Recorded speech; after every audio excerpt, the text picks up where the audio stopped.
What's good with y'all? We back with another one.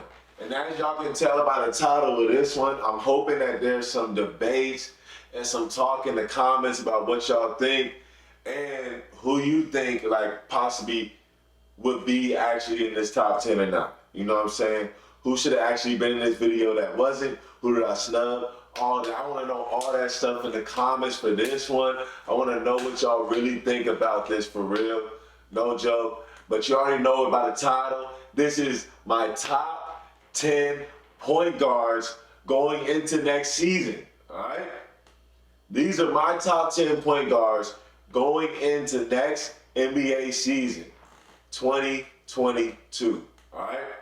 So, let's get started. Let's get started because I know y'all want to hear this list. You know we got to start from the bottom, so we're going to start from number 10. All right? So, the number 10 point guard, the point guard that I think is going to be number 10, like 10 best point guard next year, is Chris Paul. So, Chris Paul's tough. Obviously, he's getting up there in age. We have no idea what really his full team is going to look like by the end of the season. Well, we know that, Aiden can't get traded anymore, but how are they going to play together with everything going on? How is Chris Paul going to play? He's getting older. We saw in those last few playoff games, he wasn't the same player, but you still have to give him his credit because throughout the season he was balling. So I still got to give him his credit and put him at that 10th spot because it's Chris Paul. He's a GOAT point guard. He truly knows, understands how to play point guard exactly correctly. It's just, if you look at model point guards, you look at Chris Paul, Magic Johnson, you know what I'm saying? You look at those guys as like the model point guard and what a point guard is supposed to be. So I got to put Chris Paul at that 10th spot. I think he's still going to have a good season, but he's not going to be the same Chris Paul that we've been used to, but I hope he plays a lot better than he did in those last few playoff games. All right, number 9. All right, number 9 point guard, I got Jrue Holiday. Yes, I said Jrue Holiday. Jrue Holiday is tough. I don't think he really gets a lot of credit for what he's due for real because, people say Jrue Holiday is a great defender, but Jrue Holiday is literally one of the top defenders. Like, he's up there with the Marcus Smarts and all that when it comes to the defensive end. Like, Jrue Holiday is really like that. He straps. So you have to put Jrue Holiday definitely above Chris Paul, even though Chris Paul is probably better when it comes to assists, and actual, being a point guard for real, because, a lot of times Jrue Holiday has to let the ball be in Giannis's hands and let Giannis control the game. But at the end of the day, Jrue Holiday is a point guard. He locks down on defense, and he can still go out there and get you 20. He might only get you 6 assists, but he's going to also get you probably 5 or 6 rebounds too. So Jrue Holiday is tough. I like Jrue Holiday at that spot. I think next season he's going to come in killing it. Milwaukee's going to come in crazy. I think really because Chris Middleton was out of the playoffs, they really got something to prove now going into the next season with Chris Middleton coming back. So we'll see what happens with Milwaukee. Tough team. I like Jrue Holiday, number 9. All right? So let's see what's up with number 8. So, for number 8, y'all, and this player really came on crazy last season and somewhat the season before, but really last season he was tough. I think next season he's going to take it to that next level, and that is Darius Garland from the Cavaliers. Darius Garland is tough. When we talk about LeBron possibly going back to Cleveland, all that stuff, it's because of how good Darius Garland is playing. You see what I'm saying? How good Jarrett Allen is playing. How good Evan Mobley is playing. You know what I mean? Even Kevin Love off the bench, but Darius Garland has truly stepped up for the Cavaliers on a whole other level. And could possibly because, this season he probably could have got most improved. But we'll see what he does next season, and that can get a most improved player. You know what I mean? Darius Garland is a beast. He's tough. And I think he's going to be easily recognized within that next tier, next season. He's going to be up a tier, officially in that upper tier. You know what I'm saying? Yeah. I like Darius Garland a lot. All right. Number 7. All right. At number 7, I got Trey Young. And if I can be real with y'all, I'm not a huge fan of Trey Young. I think he's a baller. He's tough. He's good at playing basketball. He's got a great jump shot, crazy range. But I just don't think he's strong enough. And he might be mentally strong enough, but just physically strong enough to, really battle with these dudes in the playoffs. It's like every time he goes to the playoffs. And the thing about it, people say, well, Miami's like really good. I'm like, bro, he's probably gonna have to see Miami every time he goes, or Milwaukee every time he goes to the playoffs. Certain teams he's gonna see every time. And you gotta be able to go in there and be physical with these teams. You can't just be finesse all the time. And you see players like Steph Curry, great shooter, amazing shooter, but Steph Curry got stronger. You know what I'm saying? You can tell over the years he's gotten stronger. Trey Young's got to build that strength to be able to continue throughout the playoffs and play his same game, or be able to, run through those screens, run through this, you know what I'm saying? Get out of certain situations and be clutch and be that player that he is during the regular season. We need to see that in the playoffs, but I still gotta give him respect. Trey Young is tough. I put him at number 7 for that reason. But it's like, for me, it's like, you gotta do more, bro. You gotta do more. You gotta do more. Come on, especially in the playoffs, bro. Come on, man. That's where it really counts. That's where it counts. All right, number 6, y'all. Number 6. All right, y'all. So for this one, man, I think this point guard has probably, I would probably say, probably the third most potential on this list. I think he's going to be a superstar in the future, definitely a superstar in the future. He's already a star right now, but we'll see. He's not really superstar status yet, but I think next year it's going to be crazy for him. But that is LaMelo Ball. LaMelo Ball is tough, man. It's insane, seeing him at 6'9" and being able to do everything he does on the court and make it look so easy. That's the crazy part about LaMelo Ball. He can go out there and drop, 28, 11 and 9, and it looks easy. It looks smooth, and that's really good for somebody as young as he is. So his ceiling is insane. His ceiling is crazy. I think he's going to have a great season next year. I'm not sure what's going to happen with Charlotte. I'm not sure about their situation or what's going on with that team. They probably got a lot. They got a lot they're dealing with, obviously, we all know. So we'll see what happens next year. Hopefully, the media and stuff won't get too involved to where it distracts him from basketball, but I think he'll be able to focus, he'll be able to grind and really cement himself in that tier as well. You know what I mean? Cement himself in that tier. He's already considered there, but really, really cement himself, And I think, he has the potential to truly be the face of the NBA just because how long he's been in the limelight, but also living up to that hype. So it's kind of like the whole LeBron aspect. If you are like a superstar in the limelight and you live up to it, and you exceed expectations, then you have the opportunity to be the image of the NBA. So we'll see what happens there. All right. Now we got number 5. Number 5, and this is where people might start getting mad at me. I don't know. We'll see. They may not. You know what I'm saying? I don't know. But number 5, I got Kyrie Irving. Okay? Now, people probably wondering, who's ahead of Kyrie Irving? Like, why is Kyrie Irving number 5? Now, Kyrie Irving's a great point guard, but maybe some people are also wondering Kyrie should be number 5. I think it's a back and forth thing, 50-50.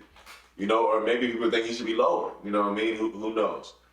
But Kyrie Irving I put at number 5. First off, Kyrie Irving can score on anybody. He's one of the best one-on-one players in the NBA. He's a sensational point guard, sensational talent.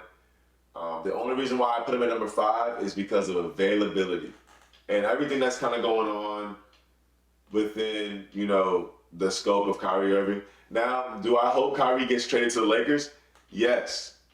I hope he gets traded to the Lakers because I think there he'll truly be able to shine and really, mold back into the Kyrie that we're used to seeing. And once he starts winning again and back with LeBron and winning, it's like I think it's gonna be like that next level of Kyrie. He's gonna have a lot of open shots with AD and LeBron. I think I really want that trade to happen. So we'll see. But I put Kyrie at 5 because of availability. You just don't know with him. But talent-wise, Kyrie is an amazing basketball player. Super dope. We'll see, how many more years he has in him. We'll see what happens. But Kyrie Irving is tough, and he's in that 5th spot. All right, y'all. We're dropping below 5 now. We're at number 4. Number 4. And at number 4, I got the money man. The man that keeps track of the time. Dame Lillard. Dame time. Man, Dame Lillard is tough. He's very loyal. I continue to say to people, I believe that Dame Lillard should have got traded a long time ago, or should have requested a trade a long time ago.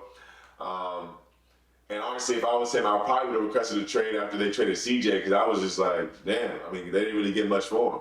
They traded away CJ and Norman Powell. You know what I mean? So I think, because they got Jeremy Grant, but I don't think that's making that much big of a difference to the team.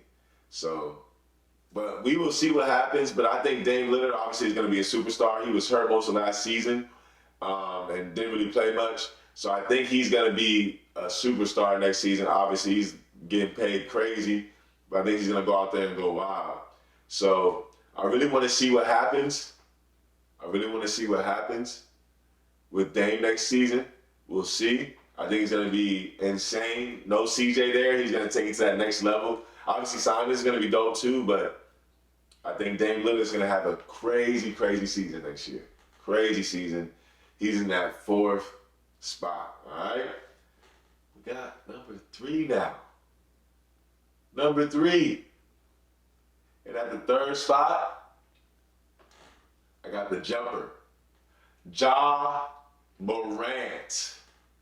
Yes, sir. Ja Morant, I got in that 3rd spot. Now, everybody's wondering why Ja Morant in the 3rd spot. Ja Morant was crazy. He was in the MVP race, blah, blah, blah, blah, blah. Okay, I understand that. But Ja Morant still has things in his game that he needs to work on. You see what I'm saying? Like, Ja Morant is a dope player. He's very, very good. Potential very high. But at the same time, when you look at it full scope and watch his game, there are moments where you're like, okay, he's a little bit out of control here, this here. You really want to make sure that Ja Morant's game is on T. He's not like truly in his prime yet, I believe. I think he still has a lot of potential to grow. But I think next season, I think he's going to have a great season. But I just don't know if it's going to be better than these next 2 players. You see what I'm saying? And I have to give him his respect. That's why he's at number 3. Amazing, amazing talent. Great talent. But at the same time, he has to take it to that next level as well. Even though he got hurt in the playoffs, I don't think Memphis was going to win whether he was there or not. I'm just being real. I don't think he was playing to that level to where Memphis could win even if he was present.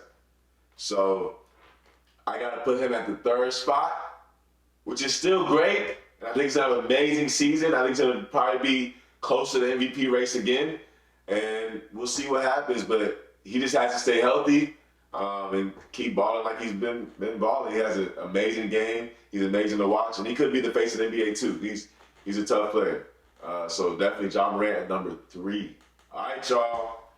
Last two. This is number 2 right here. And it's crazy that the player that is at number 2 is an expert at getting threes. Yes, y'all guessed it. Steph Curry. You already know. At the end of the day, Steph Curry has to be at this 3rd spot. It doesn't make sense not to put Steph Curry there. Like, let's be real. Steph Curry is an amazing, amazing basketball player. Changed the game forever.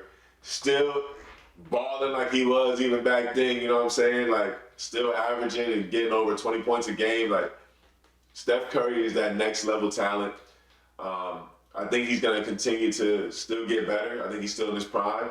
He's going to continue to still improve and get better at threes. And I think he wants to win again.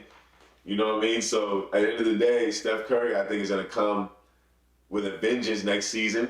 and show that even though they won this time, they're ready to run that back again. So I see Steph Curry having a huge season, possibly MVP candidate. We'll see. But I think Steph Curry is going to be wild. Great point guard, amazing shooter, obviously the best shooter in NBA history. And I don't even know how long that record's going to hold. He's broken the record insanely. It still has numerous seasons left. But Steph Curry, two spot. The 3-man at the 2 spot. Let's get it. All right. This is it right here. This is it. This is number 1 right here.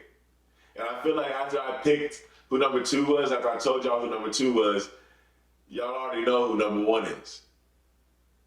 And I think this player is probably going to be not the next LeBron James, obviously, but talent-wise and like winning-wise, could be the next LeBron James if they surround him with the right players. He already has an amazing coach. You know, they just need to get him the right players on his team. They just got Christian Wood, though. So we'll see what happens. But they lost Jalen Brunson. Y'all guessed it. Number 1, Luka Doncic.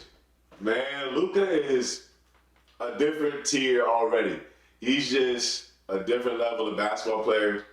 I think next season, especially with getting Hardaway back, now they got Christian Wood and, man, Finney Smith. They got some other players too, man, and I think they're gonna overall be able to come together as one and really do something, because Christian Wood is a great addition. He can hit the 3-point, but he's a great pick and roll, and I think he's underrated too. Personally, for me, I think Christian Wood's underrated. But this is going to be an insane team, and Luka Doncic is going to be the leader of that team. He's going to be the spearhead for that team, the catalyst, everything, every aspect you can think of. Luka Doncic is going to be involved for that team. So I think Luka is probably going to be, I would say this early, I think Luka's going to be an MVP candidate. I think he's probably going to be either number 1 or number 2. He's either going to win it or he's going to be second place. He's going to be runner-up. I think he's going to have that good of a season next year. I truly believe in Luka. I believe in what Jason Kidd is building around Luka and helping to actually let Luka do his thing and go out there and play. And if you listen to Jason Kidd talk about it, he just enjoys watching Luka play. You know, so that's the type of coach that Luka needs. And I think that's what's going to help them to continue to just take this to a whole nother level. So right there, y'all, that is my top 10 point guards for next season. Next season, going into next season, that's my top 10 point guards. What do y'all think about this list right here? Let me know y'all thoughts in the comments. Let me know about the snubs. Let me know about people that y'all think I should have included. Let me know if y'all think I should have moved some people up or some people down. Let me know everything y'all think. And also, let me know some sleepers. Who are some sleepers? Maybe they're not top 10, but they're right outside the top 10. You know what I'm saying? The DeJounte Murrays, maybe. You know, the Shai Gilgeous. You know what I'm saying? Who do y'all think? Tyrese Maxey. I don't know if he's in that conversation yet, but Tyrese Maxey's. You know what I'm saying? Who do y'all see that are sleepers that are right outside that top 10, but could possibly creep in there if they have a great season? All right? Let me know what y'all think. Please like, comment, subscribe, share, everything y'all can do. Please do that joint for me, all right? And let me know what's up. Let me know what's up. And also, y'all, remember this. Stay hydrated, stay positive, and stay blessed. Thank you for watching. Wadurr out.